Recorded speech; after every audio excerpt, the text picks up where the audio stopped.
Pajak bumi dan bangunan, sektor perkebunan. Pada materi pengenaan pajak bumi dan bangunan sektor perkebunan kali ini, kita akan menggunakan beberapa dasar hukum, yaitu sebagai berikut. Dalam PBB sektor perkebunan, terdapat beberapa objek yang perlu kita ketahui. Lalu, apa saja sih objek tersebut? Menurut Pasal 2A PMK nomor 234 tahun 2022, objek PBB sektor perkebunan adalah bumi dan atau bangunan yang berada di kawasan perkebunan. Nah, yang dimaksud dengan bumi yaitu permukaan bumi yang di dalamnya terdapat areal produktif perkebunan, areal belum produktif perkebunan, areal tidak produktif perkebunan, areal pengamanan perkebunan, dan areal emplasmen perkebunan. Nah, areal yang tidak dikenakan yaitu sesuai dengan pasal 3 ayat 1 Undang-Undang PBB dalam hal areal sebagaimana yang dipunyai secara nyata dan sah oleh selain subjek pajak atau WP, areal tersebut tidak dikenakan PBB sektor perkebunan. Nah, untuk pengertian bangunan sendiri yaitu mengacu pada pasal 9 ayat 1A PMK 234 tahun 2022, yaitu konstruksi teknik yang ditanam atau dilekatkan secara tetap pada bumi yang berada dalam kawasan perkebunan.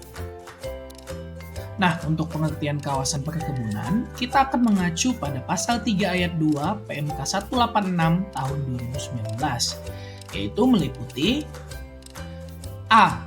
Areal sebagaimana tercantum dalam izin usaha perkebunan budidaya, izin usaha perkebunan, izin tetap usaha budidaya perkebunan, dan atau hak guna usaha untuk perkebunan. Dan B. Areal di luar areal A merupakan satu kesatuan yang digunakan untuk kegiatan usaha perkebunan dan secara fisik tidak terpisahkan. C. Tidak termasuk areal A dan B kawasan perkebunan, meliputi areal yang sudah diberikan izin usaha perkebunan pengolahan. Selanjutnya, kita akan membahas jenis-jenis areal perkebunan. Areal yang tidak dikenakan PBB itu sesuai dengan pasal 3 ayat 1 PBB. Kemudian, areal yang dipunyai secara nyata dan sah oleh selain subjek pajak. Misalnya, areal yang dalam UP yang hak atas tanahnya masih dimiliki oleh warga. Sedangkan areal yang dikenakan PBB itu ada 5. Yang pertama, areal produktif perkebunan. Yang kedua, areal belum produktif perkebunan. Yang ketiga, areal tidak produktif perkebunan. Yang keempat, areal pengaman perkebunan. Dan yang terakhir, areal emplasmen. Yang pertama, areal produktif perkebunan merupakan areal yang telah ditanami tanaman perkebunan yang meliputi tanah dan pengembangan tanah berupa tanaman. Nilai NJOP-nya untuk tanah dihitung berdasarkan perbandingan harga objek lain yang sejenis, sedangkan pengembangan tanahnya dihitung berdasarkan penghitungan biaya investasi tanaman. Yang kedua, areal belum produktif perkebunan merupakan areal yang belum ditanami tanaman perkebunan, meliputi areal yang belum diolah, serta areal yang sudah diolah tapi belum ditanami. Kemudian ada areal pembibitan.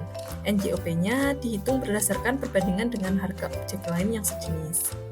Yang ketiga, areal tidak produktif perkebunan merupakan areal yang tidak dapat diusahakan untuk kegiatan usaha perkebunan. Misalnya, jurang, areal yang curam, rawa, sungai, dan lahan bercadas. NJOP-nya dihitung berdasarkan perbandingan harga objek lain yang sejenis. Yang keempat, areal pengaman perkebunan merupakan areal yang dimanfaatkan sebagai pendukung dan pengaman kegiatan usaha perkebunan. Misalnya, jalan kontrol, parit, dan tanggul. NJOP-nya ditentukan berdasarkan penyesuaian terhadap NJOP bumi per meter persegi untuk areal yang belum produktif perkebunan. Yang terakhir, areal emplasmen merupakan areal yang di atasnya dimanfaatkan untuk bangunan serta fasilitas penunjangnya, misalnya kantor, rumah, pabrik, dan lain-lain. NJOP-nya ditentukan berdasarkan perbandingan dengan harga objek lain yang sejenis.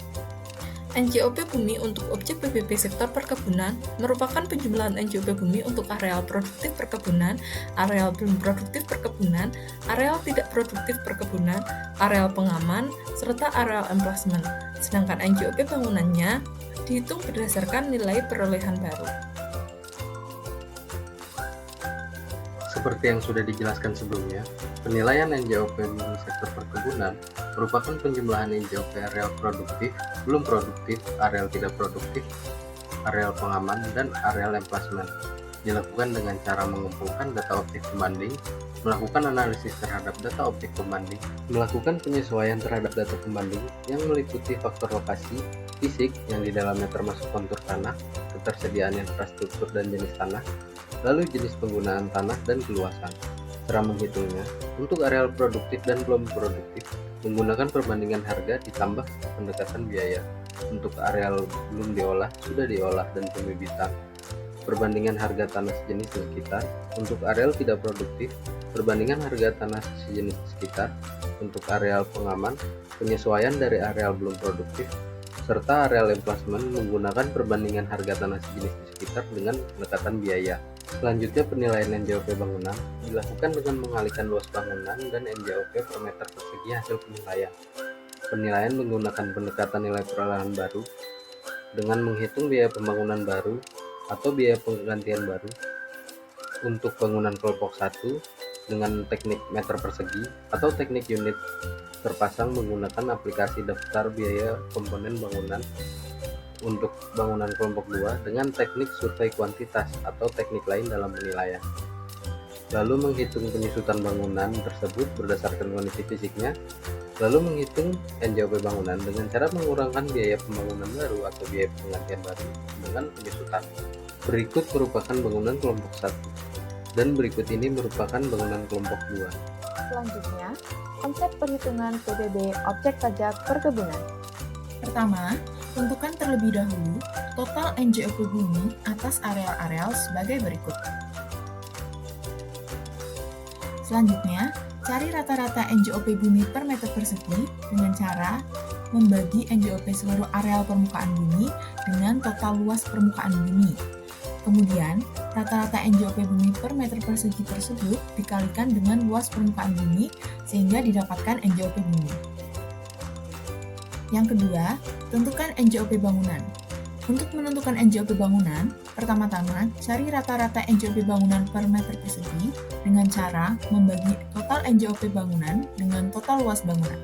Kemudian, rata-rata NJOP bangunan per meter persegi tersebut dikalikan dengan total luas bangunan dan didapatkanlah NJOP bangunan.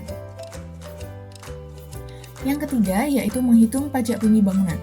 Dasar pengenaan PBB yaitu total NJOP bumi ditambah dengan NJOP bangunan, kemudian dikurangi dengan NJOP tidak kena pajak, kemudian dikalikan dengan persentase nilai jual kena pajak atau NJKP sebesar 40%, kemudian NJKP dikalikan dengan tarif PBB terutang yaitu 0,5%, dan diperolehlah nominal PBB terutang. Untuk memperdalam pemahaman terkait penghitungan PBB sektor perkebunan, mari kita simak contoh soal berikut.